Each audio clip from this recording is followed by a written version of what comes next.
네, 사랑하는 여러분, 오늘도 성경 구절 한번 읽고 말씀 나누도록 하겠습니다. 오늘 본문은 열왕기상 3장 9절의 말씀입니다. 누가 주의 이 많은 백성을 재판할 수 있사오리이까? 듣는 마음을 종에게 주사 주의 백성을 재판하여 선악을 분별하게 하옵소서. 아멘.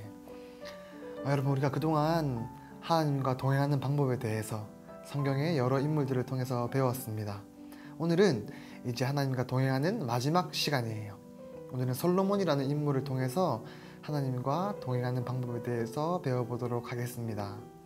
솔로몬은 다윗의 아들로서 다윗 다음에 이스라엘의 왕이 되었던 사람이에요. 솔로몬이 했던 일 중에 가장 큰 일이 무엇일까요?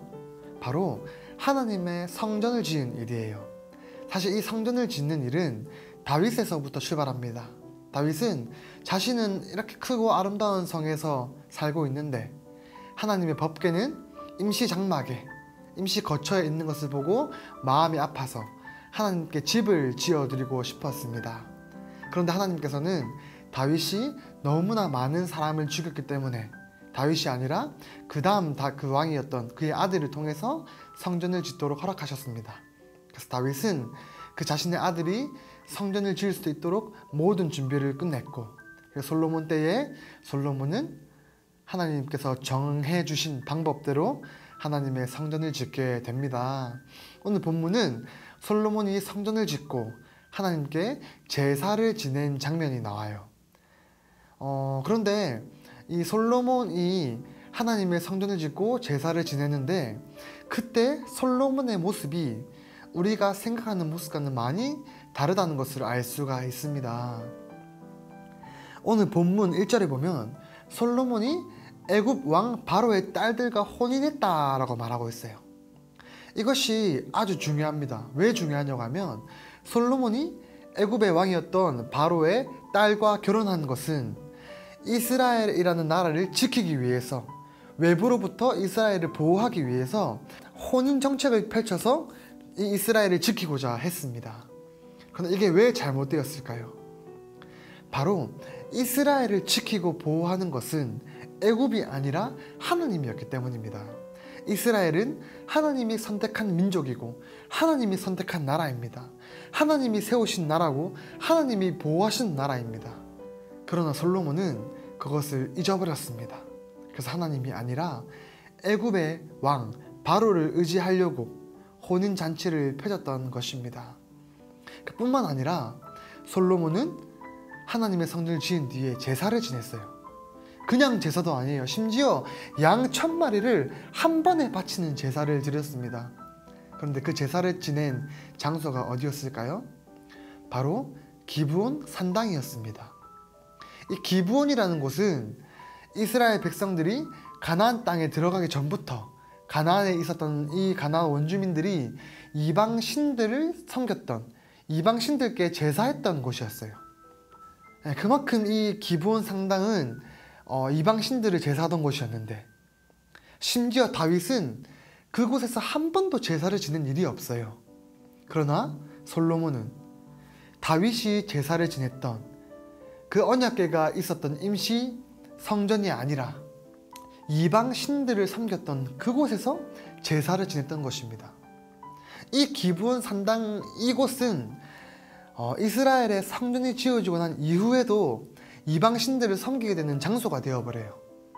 솔로몬은 그곳에서 제사를 지내는 것입니다. 왜 그랬을까요? 제사의 의미를 제대로 알지 못했고, 단순히 그 기브온 산당이라는 곳이 크고 좋아 보였기 때문에, 그리고 그곳에서 양 1000마리를 잡아서 하나님께 제사를 드렸습니다. 이게 무엇을 의미하는지 우리가 한번 생각해 봤으면 좋겠습니다. 솔로몬은 제사의 의미를 몰랐던 것이에요. 우리가 지난주부터 계속 배우고 있지만 제사는 나 대신에 누군가가 죽는다는 사실을 아는 사람이 이 어린 양에게 내 죄를 짊어지게 하고 그 양을 바침으로써 내가 깨끗해진다는 사실을 배워가는 것이 제사의 의미라고 했습니다. 양 1000마리를 한 번에 드린 게 좋은 게 아니라는 거예요. 그 이유를 어떻게 알 수 있을까요? 우리는 그것을 솔로몬의 꿈에 찾아오신 하나님과 솔로몬의 대화를 통해서 깨달을 수가 있습니다. 하나님은 성전을 짓고 제사를 지낸 솔로몬에게 찾아가셔서 꿈 중에 찾아가셔서 솔로몬에게 네가 원하는 것이 무엇이냐라고 질문합니다. 만약에 솔로몬이 이렇게 양 1000마리를 한 번에 드렸던 제사가 귀중하고 좋았더라면 하나님께서는 야 솔로몬아 너 정말 잘했다.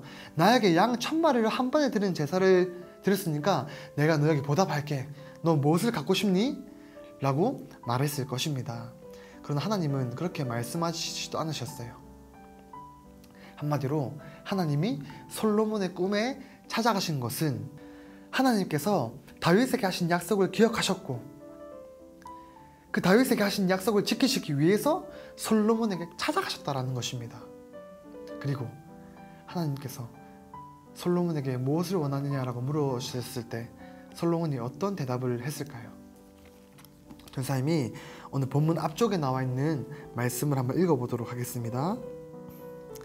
기브온에서 밤에 여호와께서 솔로몬의 꿈에 나타나시니라. 하나님이 이르시되 내가 내게 무엇을 줄고 너는 구하라. 솔로몬이 이르되 주의 종 내 아버지 다윗이 성실과 공의와 정직한 마음으로 주와 함께 주 앞에서 행함으로 주께서 큰 은혜를 베푸셨고 주께서 또 그를 위하여 이 큰 은혜를 항상 주사 오늘과 같이 그의 자리에 앉을 아들을 그에게 주셨나이다. 나의 하나님 여호와여 주께서 종으로 종의 아버지 다윗을 대신하여 왕이 되게 하셨사오나 종은 작은 아이라 출입할 줄을 알지 못하고 주께서 택하신 백성 가운데 있나이다. 그들은 큰 백성이라 수요가 많아서 셀 수도 없고 기록할 수도 없사오니. 솔로몬은 하나님께 하나님 내가 하나님께 이렇게 큰 제사를 드렸습니다 라고 말한 것이 아니라 그의 아버지였던 다윗을 언급하는 거예요. 다윗의 모습을 보고 솔로몬은 하나님께 나아가는 거예요. 하나님 나는 왕이 될 자격도 없고 나는 왕으로서 너무나 부족하고 하나님께 너무나 부끄러운 작은 아이입니다 라고 말하는 거예요. 그러고 나서 솔로몬은 자신이 하나님께 오늘 본문의 말씀을 언급합니다. 솔로몬이 구하는 것이 무엇입니까? 듣는 마음이에요. 이 듣는 마음을 이 성경이 바뀌기 전에 원래 성경으로 읽으면 지혜 있는 마음이라고 합니다. 한마디로 듣는다는 것은 지혜가 있다라는 거예요. 솔로몬은 하나님 앞에 아무것도 자랑할 게 없는 거예요. 그의 모습이 어떠합니까? 하나님이 아니라 애굽을 의지했어요. 심지어 이방 신들을 섬기듯이 하나님을 섬겼던 그러한 왕이라는 것입니다.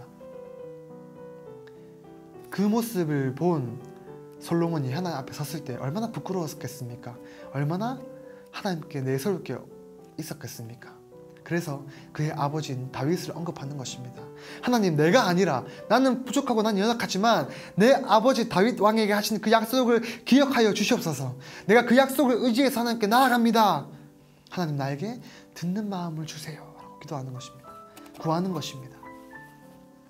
그 듣는 마음은 지혜 있는 마음입니다. 이 지혜는 무엇일까요? 성경은 말하기를 여호와를 경외하는 것이 지혜의 근본이다 라고 말합니다. 한마디로 듣는 마음이라는 것은 하나님 나에게 하나님을 경외하는 마음을 주십시오. 내가 하나님이 누군지 깨닫도록 도와주십시오 라고 말하는 것입니다. 그래서 하나님을 경외하니 하나님이 들어오는 것입니다. 그리고 하나님이 맡겨주신 그 백성들이 너무나 커 보이는 것입니다. 그 백성을 다스리고 그 백성을 이끌어가는 그 일이 자기에게 너무나 부담으로 다가오고 감히 스스로 할 수 없는 일이라는 것을 깨닫는 것입니다. 그래서 하나님 나는 작은 아이입니다 라고 말하는 것입니다. 그 모습을 보신 하나님이 솔로몬에게 듣는 마음, 지혜를 주시는 것입니다. 솔로몬의 지혜는 그 당시에 누구에게도 없었던 지혜예요. 바로 그 지혜가 무엇입니까? 하나님을 경외하는 지혜입니다. 하나님의 말씀을 듣는 지혜입니다. 그의 아버지였던 다윗은 딱 2번 하나님의 말씀을 듣지 않았어요. 그때 그가 어떠한 일을 한 줄 아십니까? 우리아의 아내였던 밧세바를 간음하는 일을 저지릅니다. 충성스러운 그의 장수를 죽여버리는 것입니다. 그리고 또 하나, 하나님이 세워주신 그 나라를 보면서 뿌듯해하는 것입니다. 그래서 그 백성의 숫자가 얼만큼인지 계수하는 것입니다. 숫자를 센다라는 것입니다. 다윗이 하나님의 말씀을 듣지 못했을 때 그가 했던 유일한 범죄가 바로 그 두 가지입니다. 솔로몬은 그것을 기억하는 것이에요. 아, 하나님의 말씀을 듣지 못했을 때 우리 아버지는 범죄했구나. 하나님 나에게 듣는 마음을 주세요. 내가 하나님의 말씀을 들어서 하나님의 말씀대로 내 백성들을 다스리겠습니다 라고 지혜를 구하는 겁니다. 그렇다면 이스라엘은 누가 다스리시는 겁니까? 솔로몬에게 지혜를 주시는 분이 누구십니까? 하나님이시라는 것입니다. 이것을 우리가 기억해야 해요. 하나님과 동행하는 사람은 하나님의 말씀을 듣는 자입니다. 하나님을 경외하는 자입니다. 지혜 있는 자입니다. 솔로몬이 하나님께 드렸던 제사는 솔로몬이 받게 된 지혜의 어떠한 보탬도 되지 않습니다. 하나님은 솔로몬이 제사를 드려서 그에게 지혜를 주신 게 아닙니다. 하나님이 친히 다윗에게 하신 약속을 기억하셔서 그 약속을 이루시기 위해서 솔로몬에게 지혜를 주시는 것입니다. 안타깝게도 솔로몬의 말년을 보면 그는 하나님이 원하시는 모습대로, 하나님이 원하시는 왕의 모습대로 살지 못합니다. 그것을 통해서 우리는 무엇을 배워야 할까요? 아, 솔로몬이 진짜 지혜 있는 자가 아니구나. 솔로몬에게 지혜를 주시는 분은 하나님이구나. 그렇다면 나는 어떻게 살아가야 하나를 바라봐야 되는 것입니다. 우리는 이 세상 살아가는 동안에 선과 악을 구별할 지혜도 없고 이 세상을 살아갈 방법도 알지 못합니다. 그래서 어린아이와 같은 모습으로 하나님 나에게 지혜를 주세요. 하나님 내가 어떻게 살아가야 할지를 알려주세요 라고 기도하는 것입니다. 마치 어린아이가 아버지 아니면 살 수 없듯이 우리는 하나님 아버지를 의지하면서 살아가야 된다는 것입니다. 그리고 우리가 계속해서 말하지만 그 아버지는 우리를 사랑하셔서 자기 아들을 우리 대신 죽이시고 우리를 구원해 주셨습니다. 이번 한 주 살아가면서 하나님과 동행할 때에 그 은혜를 바라봤으면 좋겠어요.